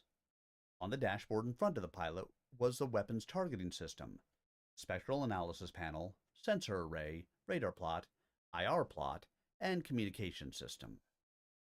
The gauges and sensors that reported on the status of the mech's various control systems were also laid out in convenient clusters. Dials and digital displays would indicate the status of heat buildup, a nasty problem for all mechs, as well as the status of heat sinks, ammunition, fuel, lubrication temperature, and power output. Across the bottom of the panel, just above the pilot's knees, was a ground status sensor display, which was designed as a plot plan indicator readout, much like a standard radar or IR screen. But instead of showing specific objects, the plot showed the perceived condition of the ground in and around the mech. Direct observation of the ground was a problem for a mech pilot. The ground status sensor felt the ground even before the mech placed its feet down, warning the pilot, both through the color of the display and a warning klaxon if necessary, about the solidity of the ground surface. Most pilots learned to sense the shifts in color that rippled across the display. Really good pilots could make their mechs run at very high speeds without consciously consulting the terrain sensors. Pilots who could do that commanded machines like the light Locust mechs. Good peripheral vision and a fine sense of balance were what those required. All the controls and sensors for a ground-bound mech filled the normal cockpit. The Phoenix Hawk had those as well as the controls for a flying weapons platform. Because the mech had been designed to fulfill both functions, the controls remained in the cockpit. When the system was in flight mode, the normal joystick was locked in the neutral position and the controls for the Hawk were activated. The flight control system used dual control wands in much the same way that the ground system did. Instead of having the central control between the pilot's legs, the wand hinged from a bar that rose on the starboard side of the cockpit. The top of the bar was a hinged stick that dropped across the right leg, and placed so that the pilot's right hand dropped naturally onto the bar. The back of the hand and the first joints held the stick under control, and there were 5 buttons for triggering the weapons with fingers and thumb. The left hand had a similar bar that maintained flight speed and engine power output. On either side of the display were the readouts for the Hawk system. The designers had fought over which systems should have the central position, and the designers of the Phoenix had eventually won. They had reasoned that the mech would spend most of its time on the ground, and therefore the ground systems should have priority. Seagroves didn't agree. Even if he spent most of his time on the ground, he only came alive when he was in the air. That was living. That was power. That was reality. The designers were desk-bound gnomes who used their brains to solve problems.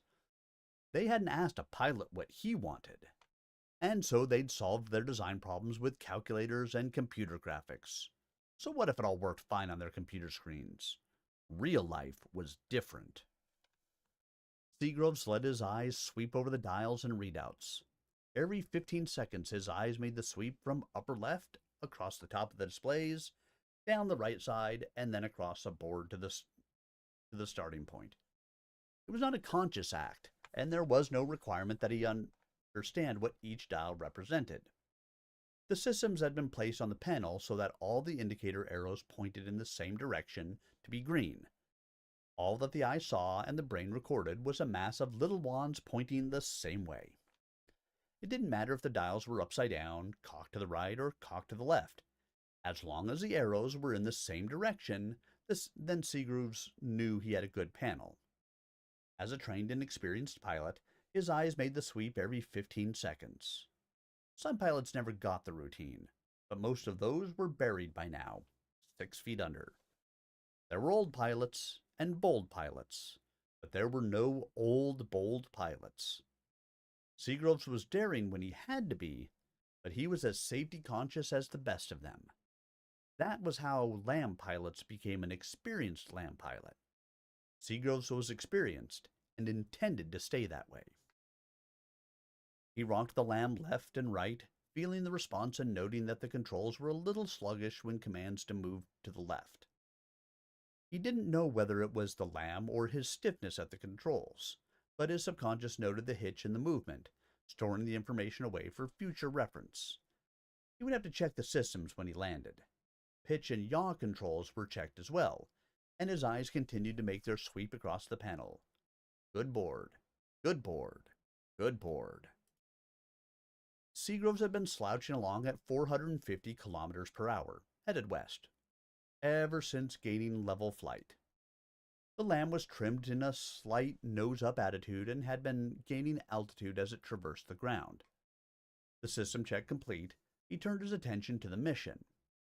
With the Lamb's throttle forward, nose up, Seagroves brought it to an altitude of 10,000 meters, or 10 angles, at 900 kilometers per hour. He punched in the look-down sensor array and watched the screen blossom with ground configuration and infrared signatures. 3 distinct targets appeared at once. Those were the enclaves he was looking for. He pointed the nose north and began his first sweep. He remembered the instructions of both Takuda and Boast. The desk commander wanted high reconnaissance only. Boast wanted to get down and dirty. No sense committing the Lamb to a slow pass until he had some information. Seagroves reached forward and toggled the ground flight recorder. From now on, what he saw, it would see. What he did, it would record. All 3 enclaves were as had initially been described by the furry alien. Great systems of moats and walls extended from the banks of the broad river to enclose the central and metropolitan areas. The northernmost enclave was laid out in a square system of roads with large central plazas at regular intervals. From 10 angles, Seagroves could see dots of green that indicated vegetation placed at regular intervals between the broad streets. At the center of the enclave stood a huge building, the roof reflecting red. The sensor display recorded a multi-storied building in a pagoda style reminiscent of some of the government buildings favored by the Draconis Combine. The structure, castle, was surrounded by a broad park with a triple wall beyond. Very regular, very strong, very secure. Seagroves rolled the Lamb away from the enclave and turned south along the west bank of the river. The next settlement had the same wall and moat system guarding its eastern landward side. The configuration was different from the first one, but the extent of the works was identical. The roads within the final wall were not laid out in the 4-square pattern of the first, but looked like a giant pond of water lilies, the centers of the flowers surrounded by looping roads that formed the petals. The flowers were laid out in concentric circles that surrounded and were surrounded by a larger pattern with a huge central edifice. The scanner showed another multi-storied building, but unlike the castle in the earlier enclave, this building was lower and considerably more sprawling. The entire structure was surrounded by paired pillars that supported inverted arches. There were significant open spaces within the enclosure, and many of the gardens were set on the various roofs of the building itself. The central structure was a windowless dome in the geometrical center of the compound and the enclave. The third enclave repeated the walls and moat, but the entire system was a jumble of defensive works. Any attacker would find himself in a defense system that made no apparent sense at all. Seagroves noted that there were portions of the moat that seemed to have silted over to form bright green marshes. Other portions were better maintained, and some of the walls were guarded by massive towers and outguards. Within the walls, the look of the defenses was equally chaotic. The streets were laid out with no apparent geometrical pattern. They were short and broad and began and ended for no apparent reason. Many of the structures had no streets at all between them, just narrow alleys. There was no central building like those in the other enclaves, but several dominating structures instead. Each of the larger buildings had its own defense system of walls and moats, but like the ones that guarded the entire enclave, they showed various states of repair and construction. The situation here did not look too promising. Seagroves continued south along the river for 10 minutes and then turned the Lamb back north. He had accomplished the mission according to Takuta's orders. Now was the time to do what Vost wanted. He toggled off the ground flight recorder. From now on, what he saw, only he would see. There would be no official record of his actions. He decoupled the entire flight record system, noting the inertial plot indicator readout for future reference. He would return to the spot, or close to it, before he reactivated the record. He could always claim a system malfunction if he got the plot a little off the mark. Systems were known to fail. Takuta would never know what happened. The desk commander, like every other member of his strike team, was qualified to pilot a mech, but he was not experienced in a Lamb. Besides, the old fellow had other things to worry about. Seagroves rolled the Lamb into a split S and took her down. This would be seat of the pants flying at its best. With all the record-keeping systems deactivated, there would be no readouts in the cockpit. The pilot checked the weather and visibility. And down he went. The Lamb leveled off at 200 meters and throttled down to 300 kilometers per hour. Seagrove saw no use in blasting across the terrain so fast he couldn't see anything. Even at this speed, he had to keep the Lamb well nosed up to maintain control. The chaotic wall system of the southern enclave flashed beneath his wings, and he was over the city proper.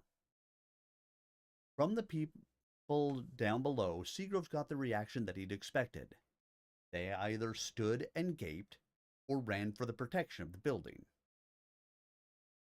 Seagroves streaked across the sky, leaving behind a trail of excitement and awe. The northern section of wall passed beneath his wings.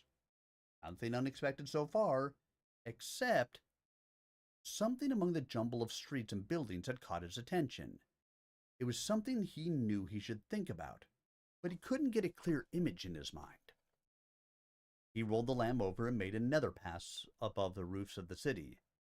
And now he knew. There was gold everywhere. Seagroves felt his heart leap in his chest. Gold. Of that there was no doubt, and it was all over the city. He felt the sweat springing from the palms of his hands. He started to shake. He looked for a place to set the Lamb down. Just ahead was an opening among the buildings. He needed a bigger area to put the Lamb down, but caution had fled. Seagroves pulled back on the control bar, reached forward to toggle the Phoenix system. He felt the shudder of the mech's legs coming down. There was a jolt as the huge metal feet touched something solid. I tell you, this dude's crazy. He's crazy, you know.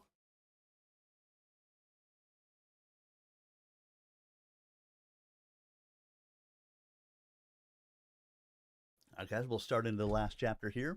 Hope you are enjoying some some wonderful far country this evening. Always, hopefully, an enjoyable thing for you. And if not, I appreciate you being here anyway. It's nice to have you guys here with me. Let's start into chapter 16. 16. Clouds of dust rose from around the lamb as it settled into the upright position. Seagrove squinted through the bubble screen of the cockpit to see what stood beyond. He could feel his heart racing. He was frantic to get outside. He pounded on the quick release of his harness, unaware that the clips had come free on the first stroke. Not wanting to waste time, he pushed the control bars out of his way and snapped open the cockpit emergency access hatch instead of dismounting through the normal rear opening and down the chain ladder. The coaxial cable connected to the neurohelmet nearly strangled him as he leaped up from his seat. Sinking back into his seat again, he disengaged the bayonet quick release. The momentary obstacle made him pause. He put his hand to his chest and felt the racing staccato beat of his heart. Gotta get myself under control, he thought. What if these people are armed? What if they start shooting? I'd better be more careful. He forced himself to breathe deeply. Ah, he thought, that's better. He let some of the dust clear from his vision screens. There was the city. The building directly in front of the Lamb was one of the more substantial structures he'd seen on his first two passes. The front had been slightly damaged by the exhaust gases of the Lamb drive, and it was pockmarked where bits of rubble from the street had blown against it. The openings in the face of the building had probably been glazed, but the force of the landing blasted as well as the debris had removed all of it. Blank openings stared back at the Lamb pilot. Seagroves might have felt remorse at the damage he'd caused, but that was not the emotion that flooded through his body as he sat in the command chair. He could see the glint of gold even among the debris. He leaned forward in his seat to get a better look, squinting through the settling dust at the bright points of light in every window. The window frame catches were of gold. Gold! Gold! His mouth went dry. This must be the most important building in the entire enclave. The people must be so rich that they could secure their windows with latches of gold. He started to giggle.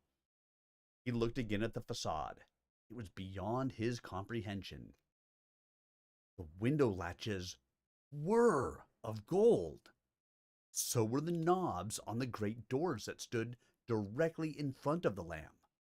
So were the hinges on the doors, and the door knockers, and the light fixtures on the walls. His eyes swept down the street. The street lamps were of gold. So were the sewer covers. This place was a dream come true. He was so busy cataloging the wealth that he didn't notice the people beginning to gather in the streets. At first, it was only a few faces at the windows, the ones that had been blasted open, as well as those that still had glass. Then there were figures at the doors, and finally there were people creeping out of the buildings and hugging the walls. Blank faces stared up at the towering piece of machinery that had descended on them without warning. Fear and awe were reflected in those eyes. No one approached the Lamb. At last, Seagroves could stand the tension no longer. He had to get closer to the gold. The neurohelmet disconnected, he crawled out the port side of the cockpit emergency access hatch. It was only then that he became aware of the people standing in the small square, and only then because they began to scream. The people shrank back from the Lamb, pressing themselves against the sides of the buildings or back into the doorways. Windows slammed shut. That was when they began to scream, to cover their eyes with their hands and scream. Several fell unconscious to the pavement. Seagroves took only mild notice of the commotion he had caused among the citizens of this small enclave. He stood on the shoulders of the mech, his hands dangling at his sides, and stared at the glow of the gold. He was aware vaguely at first and then more acutely, of a man standing directly in front of the lamb. There were others behind him, crouching and peering, but the man had obviously come to open communications. The man began to speak, mumbling indecipherable words at first, and then speaking more clearly. Or perhaps it was that Seagroves was listening more acutely. The words were spoken with a thick accent, but the pilot recognized it as his own tongue. He looked intently at the man. We welcome you to our homes. We see that you have come for us. We bless your presence. What was that? Asked Seagroves. Where do you say I am? There was a cry from the crowd, followed by a distant chatter. It was like a pebble sending out ripples across a pond when Seagroves spoke.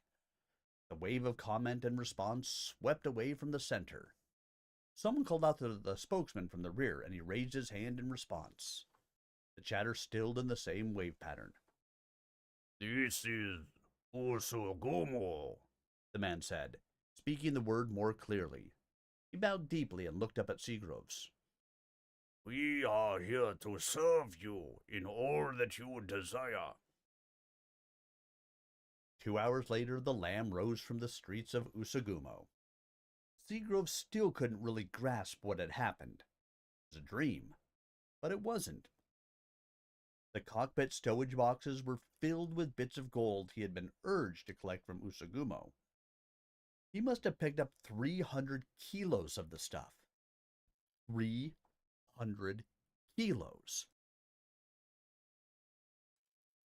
It was a fortune. He'd be able to buy anything he wanted.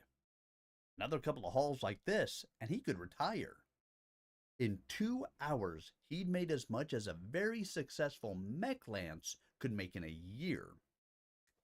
And he didn't have to share it with anyone. That brought him back to reality. He would have to report on the mission to both Takuda and Vost, which meant having to explain a 2-hour gap in his flight recorder. Engine malfunction would serve. Just to add face value to his tale, he set the lamb down in some open ground and stomped around for a while. That would serve to show that the mech had actually gone down somewhere. Then he flew back to the drop ship crash site. The report to Takuda, along with the flight record that had been preserved, was straight and to the point. There was not much Seagroves could add to the data that had been stored in the visual and sensor portions of the log. There was a printout of the possible number of heat sources and their supposed type. Lots of fossil fuel burners in all 3 locations as well. Takuda retired to study the log and contemplate the situation. The report to Vost was quite different. Seagroves had only one enclave to tell about. The engine malfunction provided an excuse for the lack of information on the other areas. He tried to contain himself, but it was impossible. "They're so rich," he blurted out. "You wouldn't believe how rich they are. They just gave me this stuff." He thrust out a handful of the gold trinkets he'd taken. Vost stared down at the cluster of gold objects. What Seagroves said made some sense. The Usugumo were certainly rich. What about the others? They had to be equally rich. There was no need to commit the lance just yet. "Did you make a deal?" he asked Seagroves. The lamb pilot gulped. No, he thought. I don't think I did. But I may have. I can't remember. "Certainly not," he said with emphasis.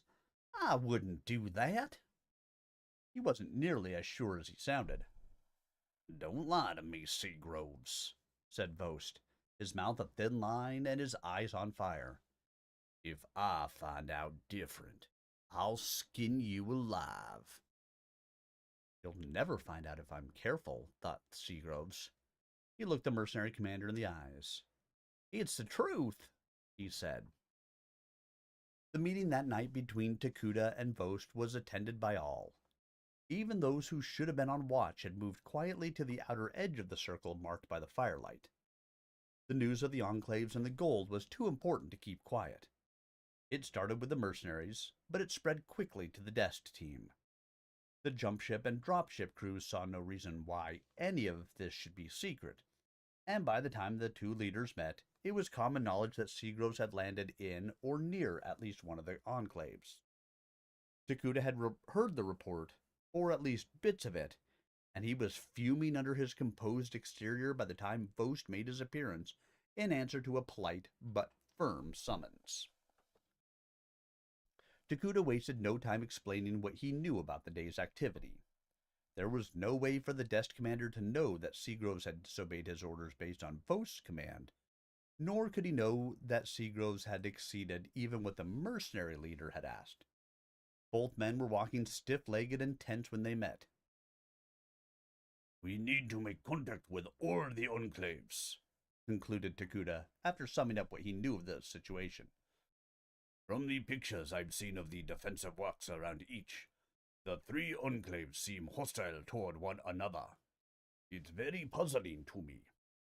They are obviously from an ancient Draconis Combine ship, either a military expedition or a colonization mission that was lost some 500 years ago.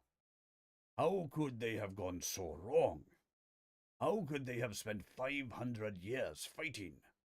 They had the chance to found the perfect Bushido society." "Who cares what they've been doing?" countered Vost. He was frustrated by the desk commander's philosophical maunderings. "This is our chance. We can get in there and take over everything.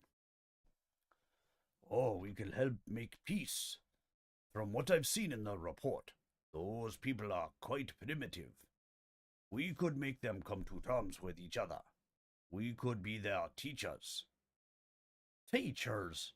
You're hopeless, Takuda. I don't want to be their teacher in a peaceful society. I want to run things. I say we should sell to the highest bidder, and then go and stomp on the rest of them. That's what soldiers do." "That's what mercenaries do," said Takuda in a level voice. "That is not what soldiers do.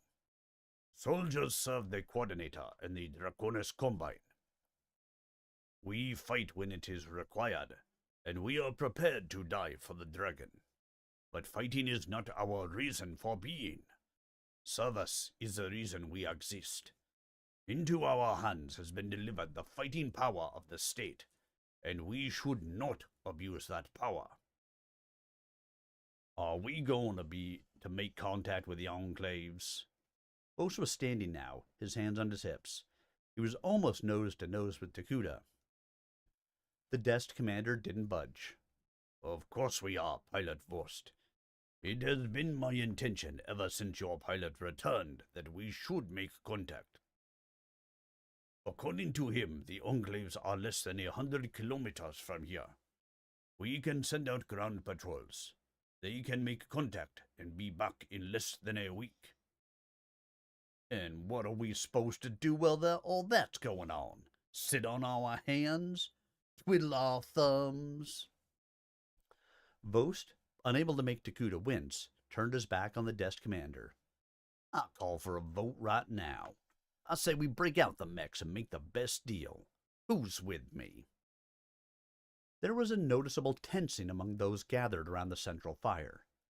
This conflict could result in the fracturing of their little society, but even the most insensitive members of the organization could hear the sibilant whispers of laser rifles being taken off safe. It was the desk members who'd been assigned the watch, standing now just outside the rim of light thrown by the fire.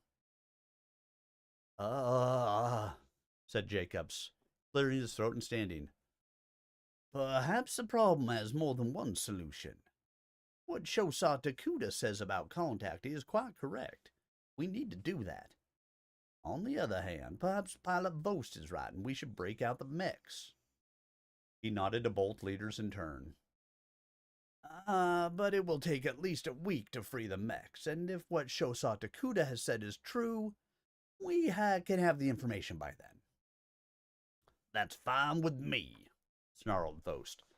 "Just as long as we have something going on while Takuda and his troops are fiddle-farting around." We will not be fiddle-farting around, Pilot Vost. It was as close as the desk commander had come to visible anger. Mr. Jacobs has a good idea. I will organize a patrol for tomorrow. You and Mr. Jacobs can prepare a plan to free the mechs. We'll do more than just prepare a plan, Takuda. We'll have the mechs out and ready by the time your little patrol is back. And there we go. That is the end of Chapter 16, which is also going to be the end of our reading for tonight. I hope you guys have enjoyed this additional 8 chapters of Far Country. Of course, you can get to the first 8 chapters on my YouTube channel. And you'll be able to get to the second 8 chapters probably later tonight, but maybe by tomorrow morning, depending on how long it takes YouTube to put them up, because I will get them uploaded starting when my stream ends. Thank you all for being here with me tonight. I hope you did enjoy this reading from Far Country. I will be back again tomorrow night, God willing, for Bloodlords, a Pathfinder adventure on Foundry VTT. Of course, it is the campaign that I run. So, yay! Come and join us. Have some fun. And then Thursday, back for Stompy Mech Night. You'll find on my YouTube and TikTok platforms, I've been posting some short videos from a mobile game that I've been playing called Heroes vs. Hordes. I'm enjoying it. If you like that kind of thing, you might enjoy it as well. If you happen to get out there and watch them, like, comment, subscribe, do all those fun things. Help me to continue to grow my virtual presence. You know I am larger than life in real life. But help me grow that virtual life, would you?